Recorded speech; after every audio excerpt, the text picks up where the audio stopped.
When I was 8, two cousins and I were sent to a nearby 8살 때 저는 사촌 2명과 함께 10식구가 보름간 먹을 식료품을 구하러 인근 마을로 간 적이 있습니다. 지금 생각해보면 할머니와 숙부, 숙모님이 우리를 그렇게나 신임하셨던 게 놀라울 따름입니다. 말 세 필로 이루어진 우리의 작은 행렬이 16km에 달하는 여정을 출발하던 그날 아침, 하늘은 맑고 눈부셨습니다. 초원 한복판을 지나던 우리는 말에서 내려 구슬치기를 하자는 번뜩이는 생각을 해냈습니다.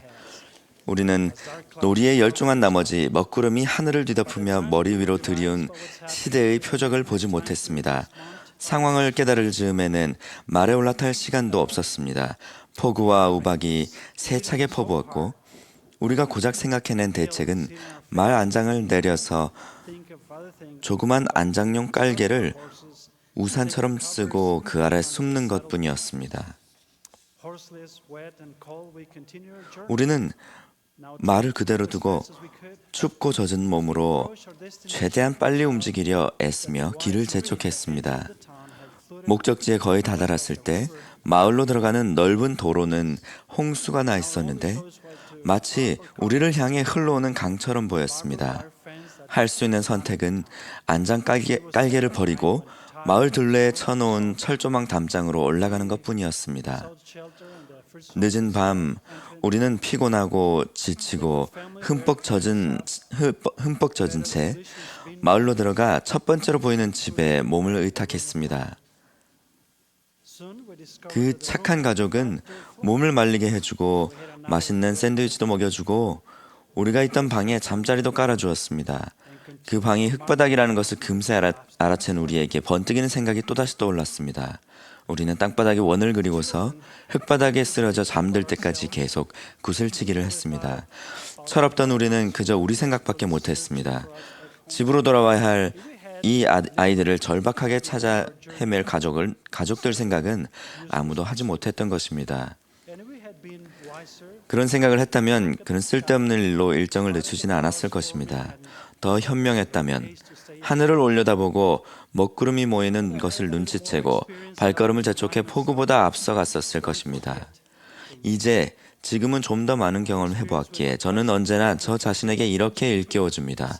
하늘을 바라봐야 하는 것을 잊지 말라. 사촌들과 한 이 경험에서 저는 시대의 표적에 주의를 기울여야 한다는 것을 배웠습니다.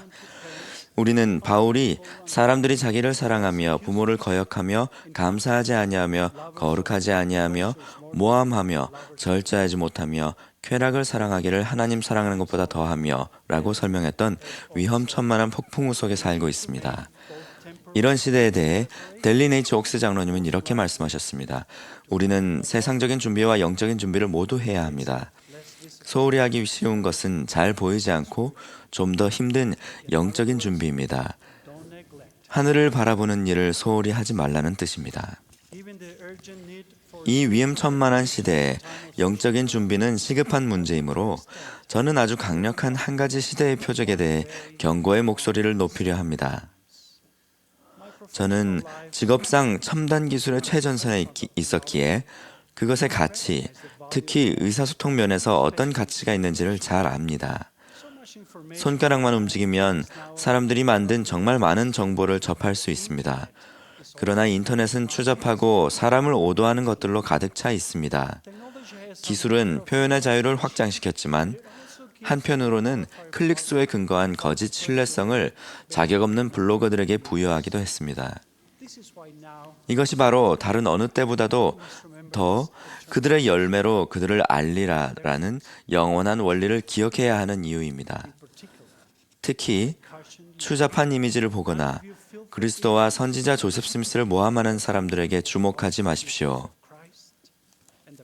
이 두 가지 행동은 성신과 보호하고 지지하는 성신의 권능을 잃어버리는 똑같은 결과만을 낳습니다. 악덕과 불행이 뒤따릅니다. 사랑하는 형제자매 여러분, 우연이라도 복음에 대한 자신의 간증을 의심하게 하는 어떤 것을 접한다면 간청하건대 하늘을 바라보십시오. 모든 지혜와 진리의 근원을 바라보십시오. 하나님의 말씀으로 신앙과 간증을 키우십시오. 세상에는 진리와 거짓을 반씩 섞어서 여러분 신앙을 허물려 하는 사람들이 있습니다. 그래서 영과 함께할 수 있도록 늘 합당해야 하는 것이 그토록 중요한 것입니다. 성신의 동반은 즐거운 편의성 때문이 아니라 여러분의 영적 생존에 필요한 것입니다.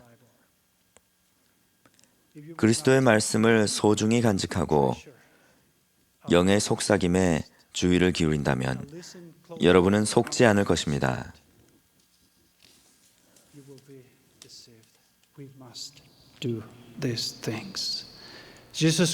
완전하셨던 예수 그리스도 그리고 자신의 불완전함을 인정했던 조셉 스미스는 모두 그들의 간증을 받아들이지 못하는 거짓 모함자에게 죽임을 당했습니다.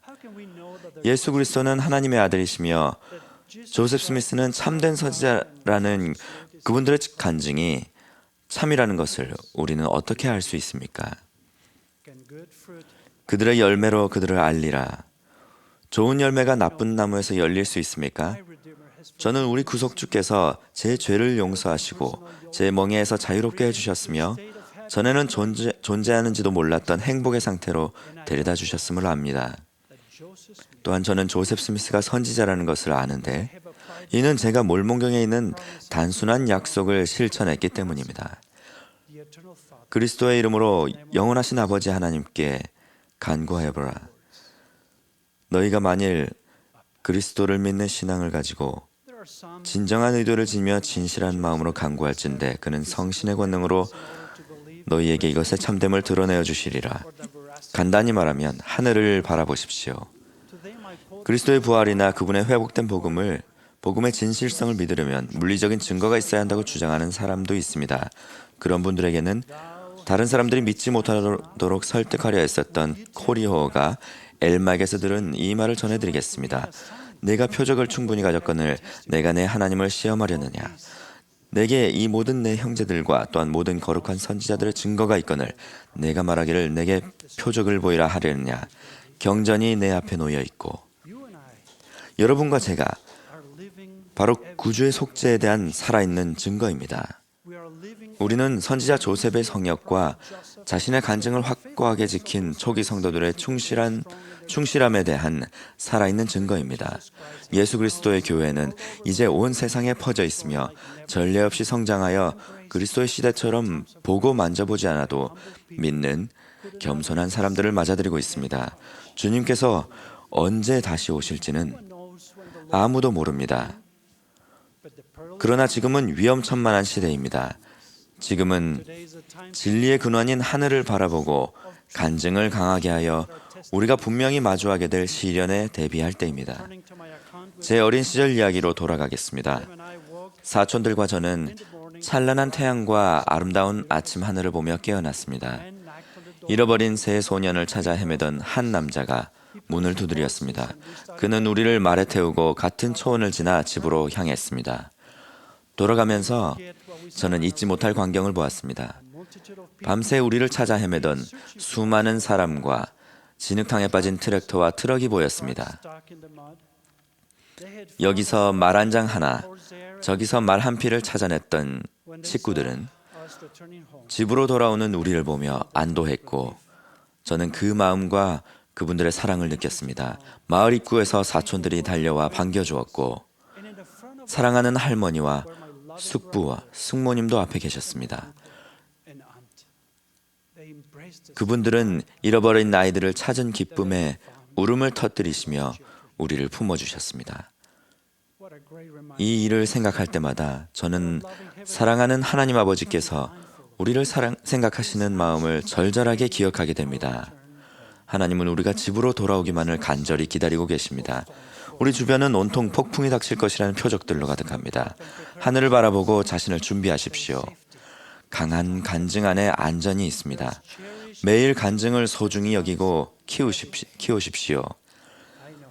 저는 우리가 가족으로서 영원히 함께 살 수 있고 사랑이 많으신 하나님 아버지께서 팔을 펼치고 당신의 자녀인 우리를 기다리신다는 것을 압니다.